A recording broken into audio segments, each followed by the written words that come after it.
बिस्मिल्लाहिर्रहमानिर्रहीम। अस्सलाम वालेकुम माय व्यूअर्स। उम्मीद है कि आप सब खैरियत से होंगे। अल्लाह ताला बरकत दे आपके खानों में और आपके दस्तरखान को हमेशा हरा भरा रखे।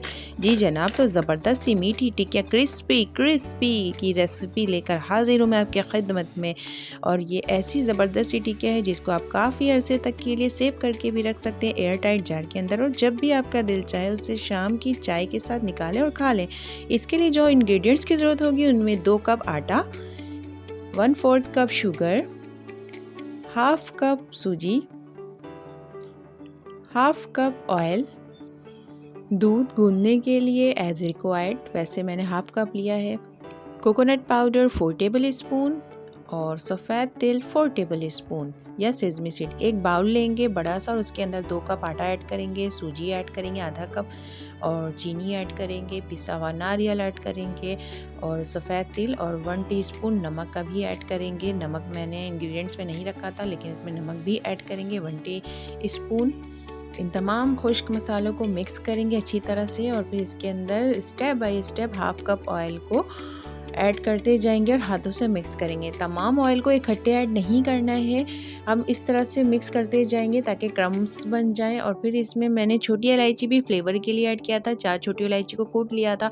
जब ऑयल हाफ कप क्रम्स बन जाएं तो फिर उसके अंदर आटे को गूंदेंगे दूध की मदद से। दूध थोड़ा थोड़ा सा ऐड करेंगे और आटे को गूंदेंगे। इकट्ठे दूध ऐड नहीं करना है क्योंकि इसके अंदर शुगर मौजूद है जो कि रॉ फॉर्म में है, तो शुगर अपना पानी छोड़ देता है जिसकी वजह से ये आटा जो है वो गीला हो सकता है। तो इसलिए हमें थोड़ा सा वेट भी करना है, हम फ़ौरन से इसमें तमाम दूध ऐड नहीं करेंगे। थोड़ा सा आटा मैंने गूंद के थोड़ा सा रहने दिया था और थोड़ी देर के लिए रेस्ट के लिए छोड़ दिया था ताकि जितने भी चीनी को अपना पानी छोड़ना हो तो वो पानी छोड़ दे।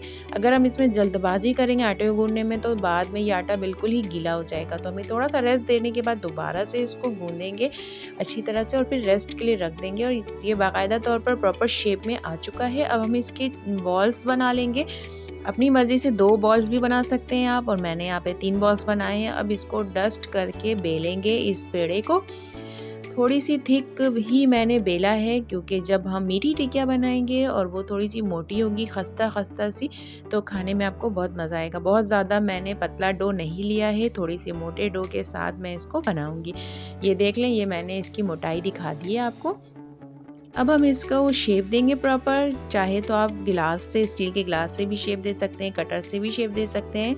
मैंने यहाँ पर फीडर का ढक्कन होता है उससे शेप दिया है क्योंकि इससे ये थोड़े नॉर्मल साइज़ की मीठी टिक्कियाँ बनेगी, जिससे जो मेरी बहनें अगर डाइट भी कर रही हैं और उनका दिल चाहता है मीठी टिक्कियाँ खाने का तो वो छोटे छोटे शेप में, छोटे छोटे साइज़ में, तो वो आराम से 1 या 2 टिक्कियाँ ले सकती हैं। तो और जो लास्ट में ये जो आटा बच गया था उसको हाथों की मदद से गोल शेप दे देंगे क्योंकि जो आखिर में जो आटा बच जाता है तो फिर हम उसको कटर से नहीं काट सकते, तो उसको सिंपली हाथों की मदद से शेप दे देंगे। अब एक पैन लेंगे और उसके अंदर ढेर सारा ऑयल ऐड करेंगे ताकि हम इसको आराम से फ्राई कर सकें मीठी टिक्किया को।